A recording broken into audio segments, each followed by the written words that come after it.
Rémi Forget, bonjour. Bonjour. Je suis content que vous vous sentiez visé avec la description que je faisais de votre part. Écoutez, vous êtes vraiment dans un domaine sensible, vous êtes dans un domaine, je dis ça en riant, mais c'est pas drôle, qui est vraiment occupé depuis les 2 dernières années, le monde de la santé, des laboratoires comme le vôtre qui est appelé partout à la rescousse pour faire des tests, pour évaluer. Encore la semaine passée, j'ai fait appel à vos services pour avant de partir en voyage et d'avoir un test. Et donc, c'est ça. Alors, vous, la cybersécurité dans le domaine de la santé, c'est quelque chose d'assez délicat. C'est délicat, c'est important. Je suis en poste chez Biron depuis 8 mois, mais dans une ancienne vie, j'ai été pendant 8 ans le CISO du CHU Sainte-Justine aussi. Donc, je connais le réseau de la santé, je connais la santé, je connais les enjeux. J'étais sur une table ronde récemment canadienne, puis tout le monde au pays a les mêmes enjeux aussi là, de cybersécurité reliés au domaine de la santé. Alors, Dominique, je sais que lorsque on va changer de chaise. Parfait. Et je vais te laisser mener cette discussion. Merci. Tu as le droit d'intervenir aussi. Ah, merci. Il n'y a aucun problème. Moi, j'ai une première question. Rémi, est-ce que tu as le droit de parler librement aujourd'hui? Mais c'est sûr que je nommerai pas de nom. J'ai quand même des ententes de confidentialité avec mon employeur actuel puis mon ancien employeur, le CHU Sainte-Justine, que j'adore et que j'ai encore tatoué sur le cœur. Mais il y a des choses qui doivent être dites et on va les dire. Merci pour cette franchise. N'hésitez pas à poser vos questions encore une fois. Vous avez compris la limitation, donc n'hésitez pas. Pourquoi est-ce qu'on parle de cybersécurité dans les hôpitaux, Rémi? Mais la première chose qui nous vient en tête, c'est la confidentialité. Mon dossier santé, et c'est important. Demain matin, je me vole d'identité ou je me fais cloner ma carte de débit, la banque va me rembourser mes fonds. Mais demain matin, je me fais voler mon dossier de santé, là, c'est terminé. Je me fais voler mon décryptage d'ADN, c'est terminé. On ne peut pas le refaire, on ne peut pas le changer. Donc, c'est extrêmement important. Mais ça va plus loin que ça. On a de plus en plus dans les gros hôpitaux de la géolocalisation d'équipements. On a la gestion du bâtiment. Puis là, bon, ils vont fermer le chauffage, mais ça va plus loin que ça. On a dans des salles de traitement des chambres à pression positive ou négative pour pas que le patient soit contaminé ou que le patient contamine d'autres secteurs de l'hôpital. Mais si on s'en va jouer avec ça, si on rentre dans le système là, de gestion du bâtiment, ça peut être grave. Mais le plus grave, c'est l'intégrité des données. Demain matin, je pirate un hôpital X, puis je m'en vais sur le rôle, sur le line-up d'opération, puis je m'en vais changer les groupes sanguins. Qu'est-ce qui se passe? Les gens sont morts. Ça semble grave, mais oui, c'est grave. Donc, il faut vraiment faire attention. C'est un tout. On ne peut pas juste faire du pick and choose ou de la confidentialité. C'est la pointe de l'iceberg qu'on entend, mais ça va beaucoup plus loin que ça. Contrairement à certaines entreprises, effectivement, en termes de niveau de risque, on n'a pas que l'image, on n'a pas que le juridique. Là, on a vraiment la vie et la mort. Exactement, tout à fait. Et c'est un point relativement important parce que je pense qu'il n'y a pas beaucoup de secteurs où on a cette notion-là, peut-être dans l'industriel, l'industrie lourde, mais c'est vraiment quelque chose le risque ultime sur lequel on doit faire attention. Tu as dit géolocalisation dans un hôpital? Oui, ben, c'est quand même récent et non récent dans le sens qu'il y a tellement d'appareils, puis des fois, il n'y a pas 50 copies d'un appareil X. Il est où dans l'hôpital? Tu sais, on parle le nouveau CUSUM, là, qui est un monstre en termes de superficie. Et il est où notre appareil? Donc, on installe des systèmes de géolocalisation. Ce qui va arriver dans le futur, puis ça se fait même déjà en ce moment, c'est on va scanner sur le bracelet du patient, il va y avoir un code QR, les fameux codes QR partout. Mais blague à part, on scanne le code QR, on scanne le code QR de l'intervenant, puis on scanne le code QR de la machine avec laquelle on fait un soin. Mais là, qu'est-ce qu'on enregistre dans la machine? Il y a beaucoup d'informations et ça devient complexe. Et ça augmente les risques. Aussitôt qu'on augmente le niveau de complexité en cybersécurité, bien, on augmente les risques aussi si on les traite pas de façon adéquate. Oui. Mais de ce que je comprends, en tout cas de ton discours, c'est qu'un hôpital, dans le fond, ça devient comme une entreprise informatique où il y a un besoin d'informatique aussi prédominant que dans n'importe quelle transformation digitale de nos entreprises. Un hôpital, c'est une ville. Il y a les ferblantiers, les peintres, il y a tous les corps de métier, les menuisiers, mais il y a l'informatique aussi. Et l'enjeu, c'est que c'est l'informatisation des soins de santé qui est un gros plus pour les patients. On parle de la télémédecine, on parle des capteurs connectés. C'est super important, mais est-ce qu'on finance et est-ce qu'on priorise adéquatement la cybersécurité dans nos hôpitaux? Puis la réponse, c'est non. Je vais donner un exemple, sans nommer de nom. On va prendre un CIUS de l'île de Montréal, un peu plus de 15 000 employés, 325 médecins ou plus. Tu en as trop dit, Merde. Non, excusez-moi. Environ une trentaine de bâtiments, des hôpitaux, des CHSLD, des CLSC, quelque chose de gros. Combien ils sont en sécurité là-bas? Ils sont 2 à travailler en sécurité. 2 à travailler en sécurité, oui, il y a des gens de l'informatique, 2 qui sont vraiment dédiés à la sécurité, mais tu as une équipe aussi informatique, mais c'est une équipe informatique générale. Mais comment on fait pour gérer la cybersécurité? Puis c'est là que ça devient complexe, puis je fais un peu du coq à l'âne, mais on prend de la gestion des accès, qui est une des bases en sécurité de l'information, cybersécurité. Qui n'a pas eu l'exemple de tout le monde est dans le système des RH, sauf les consultants. Un consultant qui est parti, ils ne nous ont pas avertis, on n'a pas fermé les accès. C'est un cas classique que je suis certain est arrivé partout. Mais là, un hôpital, je vais prendre un CHU, par exemple, puis peu importe le CHU, c'est un dragon à 7 ou à 8 têtes. On a le système des RH standard. On va avoir les médecins qui sont dans un autre système de RH. On va avoir les résidents et les internes qui sont dans un autre système. On va avoir les bénévoles. On va avoir les consultants. Bref, plein de sources RH qui ne se parlent pas ensemble. Parce que le médecin, il se dit, moi, je ne suis pas employé de l'hôpital, je ne veux pas être dans les RH de l'hôpital. L'infirmière qui vient en stage. Puis là, on va y aller sur l'actualité. L'infirmière qui vient de l'agence, elle arrive sur son chiffre, son quart de travail, elle a besoin d'avoir accès au système informatique, elle a besoin d'avoir un accès au chariot de médicaments. Ça vient d'où, ces accès-là? Est-ce que c'est des accès génériques? Fort possiblement, dans certains cas. Est-ce que, au Sainte-Justine, c'était vraiment intelligent, il y avait des enveloppes scellées où est-ce que la personne qui arrivait prenait le code d'accès et le lendemain matin, c'était enregistré à son nom. Parce que l'enjeu, c'est que comment savoir qui a fait quoi dans un hôpital? C'est important la traçabilité, l'imputabilité. Mais d'emblée, tous les travailleurs de la santé ont accès à peu près tout sur les dossiers médicaux. Et savez-vous quoi? C'est normal. Pourquoi? Quand quelqu'un arrive à l'urgence, on ne sait jamais qui va arriver à l'urgence. Donc, il faut avoir accès d'emblée aux informations du patient. Sinon, excuse-moi, tu es en train de faire une hémorragie, mais je n'ai pas les accès, je ne connais pas ton groupe. Ça ne marche pas. Donc, ça prend de la vérification a posteriori, de l'analyse de log, etc., etc. Et ils sont 2. Comment ils font ça, à 2? Puis là, je n'ai même pas encore parlé ils sont 2, puis l'équipe d'infra, d'informatique, souvent, sont un peu plus, mais sont en capacité, sont dépassés, sont sur des capacités de 150 % parce qu'il y a toujours des nouveaux projets. Il y a toujours quelqu'un qui a une bonne idée quelque part, puis c'est tout à fait légitime qui veut faire un nouveau projet. Et qu'est-ce qui est priorisé, le nouveau projet ou la sécurité? C'est pas toujours évident. Puis là, on en a parlé ce matin, M. Hébert de Québécois en parlait, les enjeux de recrutement. Au privé, ben, on a le loisir de payer le salaire qu'on veut, mais un CISO d'un CIUS, d'un CHU, je suis certain qu'il ne gagne pas plus que 105 000 par année. L'analyste senior en sécurité va gagner 70 000. Les gens là, qui connaissent un peu le marché savent que c'est impossible.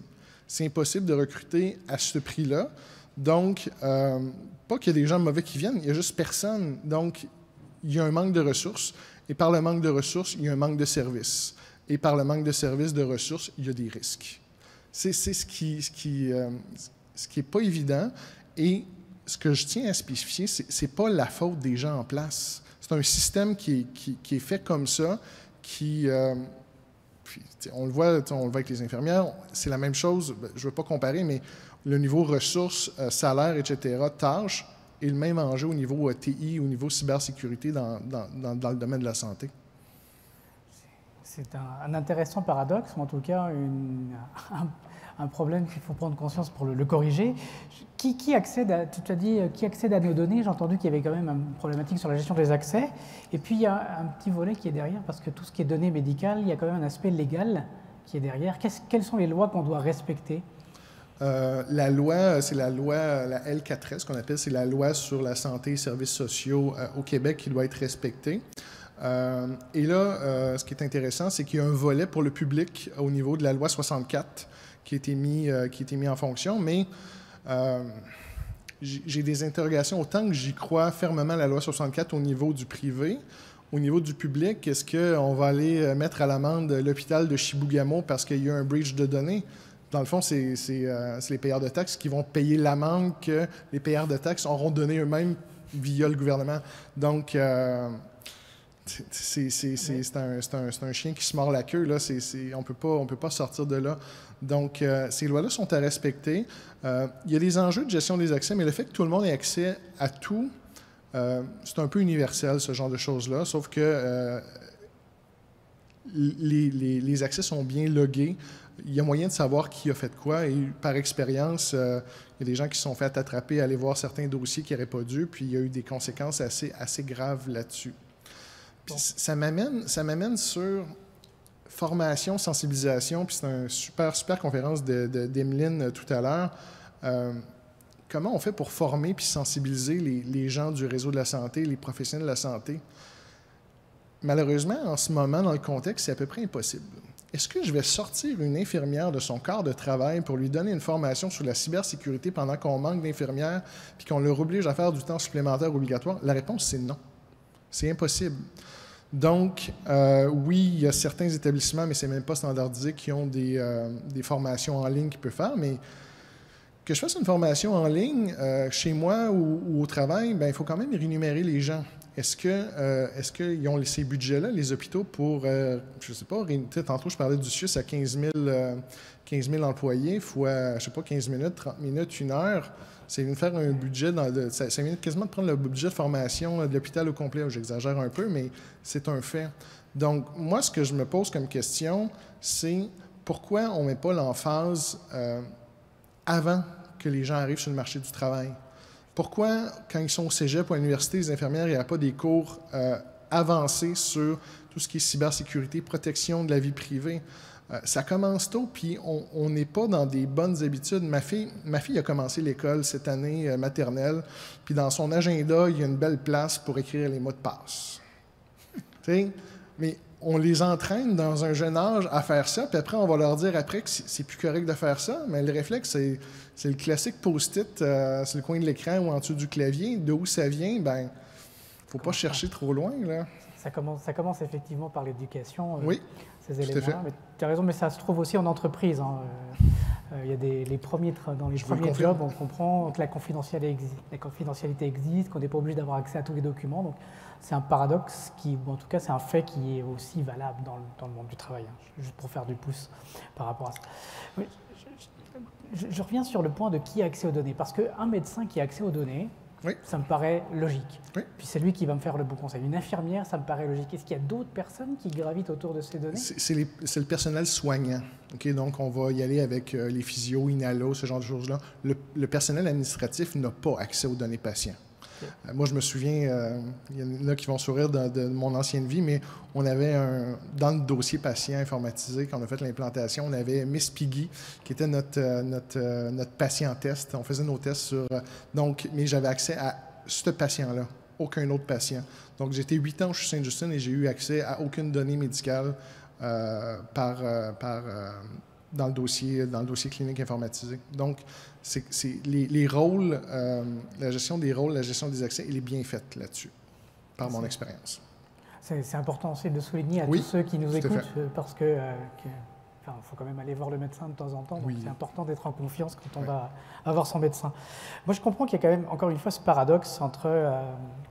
on a la santé, puis quand on va dans un hôpital, on ne veut pas tester le système informatique, on veut se faire soigner. Et ce paradoxe avec la cybersécurité TI, comment est-ce que toi, alors tu commences à nous saupoudrer un peu d'idées et puis de nous dire la situation n'est pas toujours très rose, là, mais est-ce qu'il y a des éléments qu'on pourrait faire en plus de la sensibilisation, formation qui sont en amont? En fait, il faut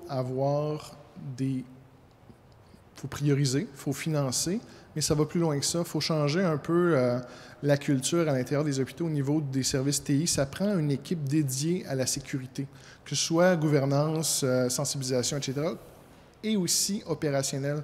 Parce que le classique, c'est on a quelqu'un qui s'occupe de la sécurité du côté opérationnel, mais chaque fois qu'il y a un gros projet qui arrive ou qu'il y a une urgence, on le ramène dans les opérations standards, puis le projet de sécurité, il va traîner. Donc, ça prend des gens, ça prend des postes réservés, une structure réservée de gens en sécurité dans l'hôpital qui travaillent ensemble, main dans la main avec l'infra régulier, mais c'est ça que ça prend pour faire avancer les projets de sécurité et d'amener un peu plus de sécurité dans nos hôpitaux, là. Je rajoute quelques questions qui arrivent aussi en même temps. Est-ce que la cybersécurité dans le milieu de l'hôpital, que ça doit être pris en compte de la même façon que dans l'informatique classique par rapport à notamment l'Internet des objets? Classique, il n'y a rien de classique souvent dans un hôpital, mais je comprends la question, mais en fait, il faut... Je vais dévier pour répondre à la question. Dans un hôpital, il y a comme 2 départements de l'informatique. Il y a l'informatique standard, les postes de travail, les serveurs, etc. Et il y a aussi ce qu'on appelle le département de génie biomédical, où est-ce que c'est des appareils médicaux. Et longtemps, ces appareils-là, il y avait 0 informatique là-dessus. Mais là, tous les appareils de génie biomédicaux ont maintenant un port réseau, communique Wi-Fi, c'est rendu de l'informatique. Donc, ça vient du IoT. Et ça, est-ce que l'expertise des gens, des ingénieurs de GBM, de génie biomédicaux, est-ce que l'expertise en cybersécurité est assurée? Pas tout le temps. Dans le sens que, est-ce que la formation est complète là-dessus? Je ne suis pas certain non plus. Puis c'est là que c'est difficile en ce moment, ces gens-là, ils font vraiment leur possible, puis ils font de leur mieux. Sauf que toutes les nouvelles menaces qui arrivent dans une journée, dans une semaine, tout ça, est-ce qu'ils sont au fût? Est-ce que... Puis je vais raconter une anecdote là-dessus. J'étais au CHU Sainte-Justine lors de l'épisode WannaCrime, puis je touche du bois. On n'avait pas été touché par ça. Sauf qu'on s'était aperçu que peut-être certains systèmes n'étaient pas patchés adéquatement. Et on avait des appareils de génie biomédicaux et on a écrit à toutes les compagnies là, de ce monde que je nommerai pas pour leur dire est-ce qu'on peut mettre à jour vos appareils, que ce soit un échographe, un scan, tout ça? Et la réponse a été si vous mettez à jour nos appareils, on annule votre garantie. Donc, l'industrie du GBM, de génie biomédical, doit faire son bout aussi. Est-ce qu'on peut installer un antivirus ou un EDR? Oui, mais exclut la moitié de la machine sur le scan. C'est pointless. Donc, c'est ce genre de choses-là qu'il faut travailler avec l'industrie aussi. Tu sais, la responsabilité n'est pas juste au réseau de la santé et aux hôpitaux. C'est à toute l'industrie médicale qu'il faut... qu'il y a besoin d'un petit wake-up call, là. J'entends le point que dans un hôpital, l'hygiène informatique n'est pas forcément toujours bien respectée. Ou en tout cas, c'est compliqué de la respecter. C'est compliqué. Il y a la réalité. Tu sais, là, la réalité des infirmières, on en entend beaucoup parce que le COVID a fait ressortir ça, mais c'est pas nouveau, la réalité du travail supplémentaire obligatoire, ce genre de choses-là. Est-ce qu'on peut aller taper ses doigts? Est-ce qu'on peut aller... Est-ce que ces gens-là vont être réceptifs si on va les sensibiliser sur la sécurité de l'information en ce moment ou même avant? Non. Fait que c'est un peu tard. J'aime pas ça, mais là-dessus, je vois pas la solution là-dessus. Donc, peut-être par des contrôles, mais qui dit que mettre trop de contrôles empêche peut-être de donner les soins adéquats, fait qu'on veut pas ça non plus. Moi, tu sais, c'est toujours la santé, la vie du patient qui va passer en premier de tout contrôle de sécurité, de cybersécurité. J'ai une question d'un de nos participants, Eric, qui nous dit qu'est-ce que les pirates c'est quoi qu'ils peuvent en tirer des informations qui viennent d'un hôpital? Qu'est-ce qu'ils pourraient faire comme mal là? Le vol d'identité, numéro 1, mais Je suis peut-être naïf, mais exemple, tu sais, WannaCry qui a frappé fort dans le réseau de la santé. Le réseau de la santé n'était pas une cible, a été un dommage collatéral de ce qui s'est passé peut-être peut-être en Ukraine ou quelque chose comme ça. Donc, c'est pas parce qu'on n'est pas une cible qu'on ne sera pas touché. Si tu n'es pas protégé, ils vont scanner, vous savez comment ça fonctionne, ils vont scanner des adresses, puis s'ils tombent sur un hôpital avec des systèmes pas patchés, des ports ouverts, ils vont se gâter, puis ils vont demander la rançon. Donc, vol d'identité, puis là, il y a eu maintenant les ransomware. Tu sais, on dit toujours, on ne paye pas, mais si on se fait crypter la moitié des données de patients d'un hôpital, ils vont-tu payer? Je ne le sais pas. Tu sais, moi, je dis toujours, on ne paye pas, mais soyez prêts. Tu sais, c'est paradoxal, mais c'est un peu mon conseil. On a eu l'explication ce matin, la valeur des données par rapport au montant de la rançon. Est-ce que ça peut nous aider? Oui, puis là, si tu as perdu un dossier patient qui est critique pour la continuité des soins, c'est plus juste la valeur monétaire, c'est la valeur du bien-être des gens. La valeur d'une vie. Si tu me permets, parce que je vous écoute parler, puis ça me fait penser à toutes les nouvelles constructions dans le domaine du médical. Je pense, par exemple, le CHUM et tout ce qui s'est fait après ailleurs dans le monde, ce sont tous des établissements qui sont opérés par des ordinateurs. Mm-hmm. Et vraiment tout le processus, là, éclairage, chauffage, ouverture de portes, accès à des endroits. Ça veut dire que ça, dans le contexte où il y a des rançons logicielles, c'est une chose d'aller jouer dans le data, mais c'est aussi un méchant cadenas à mettre sur une institution vouée à la santé des... Tout à fait, puis je fais du pouce là-dessus. Puis là, je reviens à peut-être la présentation de Steve Waterhouse sur le chain supply, le risque third party.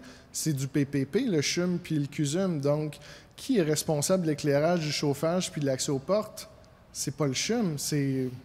Je pense que c'est SNC-Lavalin, je ne me souviens plus. C'est eux. Donc là, ça devient une danse à trois. Tu as le CHUM, tu as l'opérateur du PPP, puis tu as les pirates. Donc, comment on gère ça? Comment... C'est très... je reviens, ça devient complexe. Ça devient complexe. Est-ce qu'il y a des bonnes recettes de cuisine à prendre d'autres pays, par exemple? Est-ce que le Québec pourrait prendre l'exemple sur un pays où ça se passe un peu mieux dans le monde, ou tu as une vision un peu plus généralisée? Il n'y a pas une journée que je ne vois pas une attaque de ransomware dans un milieu hospitalier ou de clinique, puis peu importe le pays, là, je le vois pas, ça. On le voit beaucoup aux États-Unis parce que dans le dossier santé, il y a aussi les informations financières. Donc, ça, au moins, on ne l'a pas de notre côté. Mais non. En fait, je serais curieux de savoir s'il y a des meilleurs élèves mondiaux. Et si je continue, est-ce que ça ne nous prendrait pas un réveil, un gros accident pour... j'ose pas parler de ça, là, parce que c'est quand même... c'est pas souhaitable. Est-ce que c'est une voie qui permettrait de dire « stop, ça suffit, on arrête ». Oui et non. Le ministère a fait beaucoup d'efforts et a beaucoup investi sur des structures, sur aller auditer les hôpitaux. Ils leur ont forcé une espèce de ISO 27001 un peu à la sauce santé, mais ils sont deux. Comment ils font pour appliquer ça dans tout l'hôpital? Ça revient toujours à ça. Puis, on devient en mode réactif. Il y a eu un gros ransomware à l'hôpital juif, au Jewish. Mais après ça, c'est intéressant, ils ont coupé tout l'accès aux courriels personnels, les Gmail, Hotmail, d'accès à partir des hôpitaux dans tout le réseau de la santé. Ils ont exigé le MFA, donc malheureusement, c'est un cas classique. Quand il arrive un incident, les budgets sont débloqués, les initiatives partent. Mais c'est ce qui est arrivé. Mais ça a eu quand même du positif parce que ce qui est arrivé dans un établissement a réussi à amener un peu plus de sécurité dans tout le réseau de la santé. Une notion de partage, en tout cas. L'exemple l'expérience des autres est gratuite, si on peut dire. Heureusement et malheureusement, oui. Je continue, je vois aussi des questions qui sont en train d'arriver. Je les intègre en même temps. J'ai une question très intéressante du bug bounty. Est-ce qu'un bug bounty pourrait être intéressant pour aider? Alors, tout à fait. Peut-être expliquer un bug bounty, à quoi ça correspond pour les gens qui seraient... Le bug bounty, dans le fond, c'est un peu de mutualiser la recherche de bugs. Il Dans le fond, c'est qu'on va faire affaire avec une compagnie qui, elle, a un paquet de hackers éthiques qui vont venir tester les défenses de votre hôpital ou de votre clinique ou de votre entreprise, peu importe. Le bug bounty, pour moi, est intéressant, puis pas juste au niveau de la santé, là, c'est en général, parce que personne n'est à l'abri d'une erreur de code, de quelque chose qui n'a pas été patché. Donc, ça met... C'est comme si ça agrandit le payroll sans nécessairement que ça ait trop d'impact justement sur un payroll qui est à peu près impossible à augmenter dans le réseau de la santé. Là. Mais pour faire du mélange là-dessus, je serais curieux de vous entendre sur le fait que, je me souviens, là, quand l'application de traçage de la COVID est sortie, il y avait eu des hackers éthiques qui, il y en avait 2 cas, là, dont je me souviens, qui avaient souligné des problèmes avec l'application et ils avaient été reçus avec... de pas très belle façon par le gouvernement. Est-ce que ça, de l'autre côté, on n'a peut-être pas l'accueil à propos là, pour cette démarche-là? Encore là, c'est le mode réactif. Effectivement, puis j'ai suivi de près cette histoire-là, puis les gens avaient des bonnes intentions. Ils l'ont pas fait pour faire mal paraître qui que ce soit. Ils voulaient vraiment améliorer pour la collectivité l'application. Ils se sont fait mal recevoir. Par contre, je dois donner ce qui revient à César. Le gouvernement a corrigé le tir et a lancé une initiative de ligne de whistleblower pour l'informatique et pour la cybersécurité. Donc, ils se sont rattrapés et c'est très positif dans ce sens-là. C'est clair qu'il faut souligner ce mouvement-là de pouvoir déclarer. C'est toujours pas évident de déclarer des vulnérabilités parce qu'on vient de dire je sais là où appuyer pour te faire mal. Donc généralement on se fait un peu mal recevoir. Ça prend une maturité pour comprendre que merci de me l'avoir dit, je vais pouvoir prendre action. Mais comme le souligne Rémi, il faut prendre action et c'est là où le bas blesse. C'est que maintenant qu'il faut corriger, ça peut être complexe. Monsieur Paquette? On a vu ce matin dans la conférence du ministre Fitzgibbon qui a annoncé effectivement, puis bon, je pense que le gouvernement provincial a annoncé qu'il maintenant il va y avoir un ministère de la cybersécurité. Est-ce que vous voyez ça comme vraiment un pas dans la bonne direction ou est-ce que maintenant on va s'attaquer beaucoup également, pas juste à avoir les budgets pour à l'interne du gouvernement de gérer la cybersécurité, mais peut-être aussi revoir des processus administratifs parce qu'on parle que les infirmières sont super chargées, mais des fois, les décharger de certaines tâches administratives va faire en sorte qu'on pourra faire de la sensibilisation puis de l'éducation. Est-ce que vous voyez ça d'un bon œil? Je vois l'annonce du ministère de la cybersécurité d'un très bon œil, mais je mets un bémol quand même. Par expérience, le réseau de la santé, la fonction publique, ça te prend tel diplôme, sinon tu ne peux pas avoir tel poste. Mais moi, j'ai embauché des gens dans ma vie qui n'avaient pas des gros diplômes, mais qui étaient des as en cybersécurité, mais il n'y aurait jamais un boulot au gouvernement, ces gens-là. Mais ils vont prendre quelqu'un qui a une maîtrise, puis là, je n'ai pas les gens qui ont des maîtrises, avec peu d'expérience en cybersécurité pour devenir gestionnaire. C'est là qu'il faut qu'on s'adapte à la main-d'œuvre de 2021. Mais ça va super... L'idée elle-même, elle est bonne. Est-ce qu'ils vont être capables de l'exécuter efficacement? C'est ça ma question. Et si c'est le cas, tant mieux, c'est une excellente nouvelle. Mais il y a du boulot à faire. Là. Okay. M. Forget, avant de vous laisser aller, il y a Dominique qui a une carte à vous remettre. J'ai une petite carte pour toi, Rémi. J'ai la carte « Allô, docteur ». Parce que les gens de TI sont aussi des héros à leur niveau. Comme les médecins, comme personnel de santé, tu nous as apporté un regard sur le système de santé. Disponibilité, intégrité, confidentialité sont vraiment les 3 maîtres mots de sécurité qu'on doit appliquer dans la santé. De la discussion naît la lumière pour trouver des solutions. Merci pour ces résultats d'analyse, monsieur. Merci beaucoup, Dominique. Merci beaucoup.